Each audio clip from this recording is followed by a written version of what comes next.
எல்லோருக்கும் வணக்கம். ஓகே, இன்னைக்கு வந்து டைரெக்டாக நம்ம டிசிஎஸ் போயிடுவோம். ஓகே, டிசிஎஸ் பற்றி கொஞ்சம் நியூஸ் வந்திருக்கு.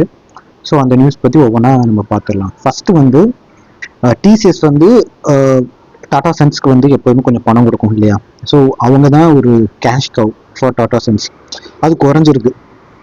அதாவது பார்த்தீங்கன்னா இந்த ஃபினான்ஸ் இயரில் அவங்க வந்து எவ்வளோ கொடுத்துருக்காங்க அப்படின்னு பார்த்தீங்கன்னா 28,292 கோடி கொடுத்துருக்காங்க. ஓகேங்களா, இந்த ஃபினான்ஸ் இயரில். பட் லாஸ்ட் ஃபினான்ஸ் எவ்வளோ கொடுத்தாங்கன்னா 32,184 கோடி கொடுத்துருக்காங்க. இது 12.1% கம்மி. ஸோ லாஸ்ட் இயரில் இது வந்து கிட்டத்தட்ட 6 வருஷத்தில் இது இந்த மாதிரி குறைஞ்சது தான் ரொம்ப கம்மிங்க. ஸோ 3ஆம் முறை ரொம்ப கம்மியாக கொடுத்துருக்காங்க. இந்த இருக்க பாருங்க. ஸோ 21 தான் -22.5% வந்திருக்கு. அதுக்கப்புறம் இப்போ தான் -12% வந்திருக்கு பாருங்க. ஸோ அந்த அளவுக்கு பணம் வந்து கம்மியாக போயிருக்கு டிசிஎஸ்லேருந்து டாடா சன்ஸுக்கு. ஸோ எதனால் கம்மியாக போயிருக்கு அப்படின்னு பார்த்தீங்கன்னா, ஃபஸ்ட்டு வந்து டிசிஎஸ் ரெண்டு கம்பெனி வாங்கிக்கிறாங்க. ஒன்று வந்து கோஸ்டல் கிளவுட் அப்படிங்கிற சேல்ஸ் ஃபோர்ஸ் கம்பெனி, மொத்தமாக 6,386 கோடிக்கு.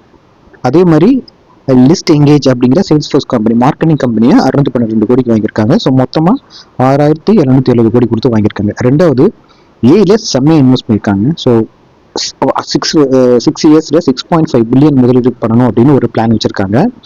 1 GW டேட்டா சென்டர் கட்டமைக்க போகிறாங்க. அதுக்கப்புறம் AI labs, echo system, partnership and dedicate AI இதெல்லாம் வந்து அவங்களோட பிளானில் வந்து இருக்குது.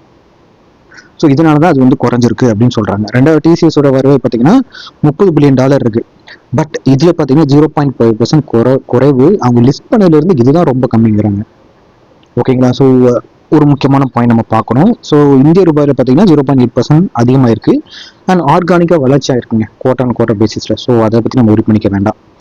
ஸோ இதனால டாடா சன்ஸுக்கு என்ன பிரச்சனை வரும் அப்படின்னு பார்த்தீங்கன்னா, டாடா சன்ஸ் இப்போ இதெல்லாம் இன்வெஸ்ட் பண்ணுறாங்க அப்படின்னு பார்த்தீங்கன்னா, ஒரு நிமிஷம். ஸோ டாடா சன்ஸ் இப்போ வந்து இதெல்லாம் இன்வெஸ்ட் பண்ணுறாங்க அப்படின்னு நம்ம பார்த்தோம்னா, ஓகே, டாடா சன்ஸ் வந்து டாடா டிஜிட்டலில் வந்து நிறைய, அதாவது டாடா டிஜிட்டல் நம்ம என்ன சொல்லலாம் அப்படின்னா அந்த இ-காமர்ஸ் இருக்குல்ல. ஸோ அதில் வந்து நிறைய இன்வெஸ்ட் பண்ணுறாங்க. பட் அதில் அவங்களுக்கு அதிகமாக லாபம் வரல. ஏர் இந்தியா வந்து ரொம்ப செலவு கொடுக்குது அவங்களுக்கு. டாடா சன்ஸுக்கு ஏர் இந்தியா ரொம்ப செலவு கொடுக்குது. அப்புறம் புதுசாக பேட்டரி ஒன்று ஆரம்பிச்சிருக்காங்க, அக்ராட்ராஸ் அப்படிங்கிற ஒரு கம்பெனி. ஸோ அதுக்கு நிறைய இன்வெஸ்ட்மெண்ட் தேவைப்படுது. அதுக்கப்புறம் டாடா எலக்ட்ரானிக்ஸில் வந்து 11 பில்லியன்ஸ்க்கு வந்து முதலீடு பண்ண ட்ரை பண்ணிருக்காங்க. ஸோ இந்த மாதிரி அவங்களோட முதலீடு வந்து ரொம்ப ஹெவியாக இருக்குங்க. அதனால கூட இது வந்து கம்மியாகணும். ஓகேங்களா.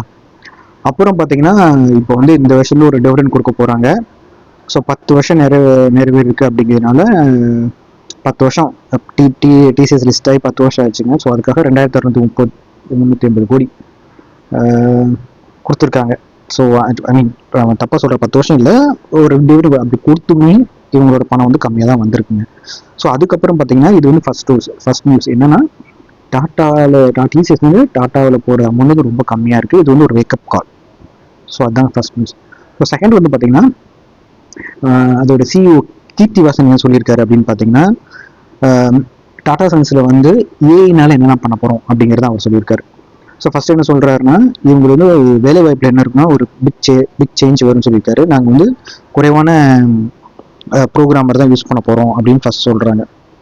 குறைவான ப்ரோக்ராம் தான் யூஸ் பண்ண போகிறோம். அதுவும் எப்படின்னா, மாடல் ட்ரைனிங்க்கு யூஸ் பண்ண போகிறோம், ப்ராம்ப்ட் இன்ஜினியரிங் யூஸ் பண்ண போகிறோம், மாடல் டெஸ்டர் யூஸ் பண்ண போகிறோம், ஏஜென்ட் டெவலப்பர் வந்து யூஸ் பண்ண போகிறோம் அப்படிங்கிறாங்க. வேலைக்கு வந்து ஆள் எடுக்க போகிறோம்னு சொல்லியிருக்காங்க. அதாவது இந்த வருஷம் வந்து 44,000 பேர் எடுக்க போகிறோம் அப்படிங்கிறாங்க. நெக்ஸ்ட் இயர் வந்து 25,000 வந்து எடுக்க போகிறோம் அப்படின்னு பிளான் வச்சிருக்காங்க. ஸோ இதுவரை கிட்டத்தட்ட 6 லட்சம் பேர் இருக்கிறாங்கன்னா அது 5 லட்சம் பேர் ப்ரோக்ராமராகவே இருக்கிறாங்க அப்படின்னு சொல்கிறாங்க. ஸோ ஏஐ பற்றி என்ன சொல்கிறீங்க அப்படின்னு கேட்கும்போது, ஏஐ வந்து பொருளாதார வளர்ச்சியை வந்து இன்னும் அதிகரிக்கும் தான் சொல்றாரு. ஸோ வேலைவாய்ப்பு அதிகமாக உருவாக்கும் தான் சொல்றாரு. ஸோ ஆந்த்ரபிக் வந்து என்ன சொன்னாங்க அப்படின்னா, IT service firms are irrelevant அப்படின்னு சொன்னாங்க. பட் இவங்க என்ன சொல்றாங்கன்னா, மேபி இருக்கலாம், பட் இன்னும் ஏஐக்கு யாரும் அடாப்ட் ஆகல அப்படின்னு சொல்றாங்க. ஸோ நம்ம வந்து குறுகிய காலகட்டத்தில் நம்ம அந்த கருத்தை பெருசாக எடுத்துக்க வேண்டாம் அப்படின்னு சொல்றாங்க. அப்புறம் டேட்டா சென்டருங்க பார்த்தோம் இல்லையா, ஹெவியாக இன்வெஸ்ட் பண்றாங்க. ஸோ அதோட பேர் தான் ஹைப்பர் வேலட். ஸோ அவங்களோட எய்ம் வந்து என்னன்னா 2028 1 GW வந்து கொண்டு வரணும் அப்படிங்கிறது. ஸோ அதை நோக்கி போயிட்டு இருக்காங்க. ஸோ ஃபோர்காஸ்டிங் என்ன சொல்றாங்கன்னா, ஃபினான்ஸ் 2027 வந்து எங்களுக்கு நல்லா இருக்கும்னு சொல்றாங்க. நிறைய ஆர்டர் புக் கையில் இருக்கு.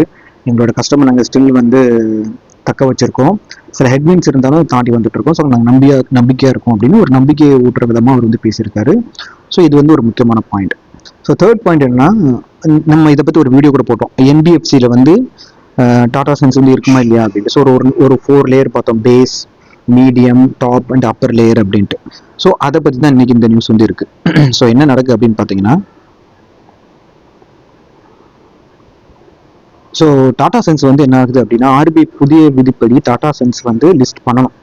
ஏன்னா அவங்களுக்கு 1 லட்சம் கோடிக்கு ஆர்பிஐ புதிய விதி என்ன அப்படின்னா, 1 லட்சத்துக்கு மேலே சொத்து வச்சிருக்க நான் என்பிஎஃப்சி நான் பேங்கிங் ஃபினான்ஸ் சர்வீசஸ் வந்து அப்பர் லேயர்ல இருக்கும் அப்படின்றாங்க.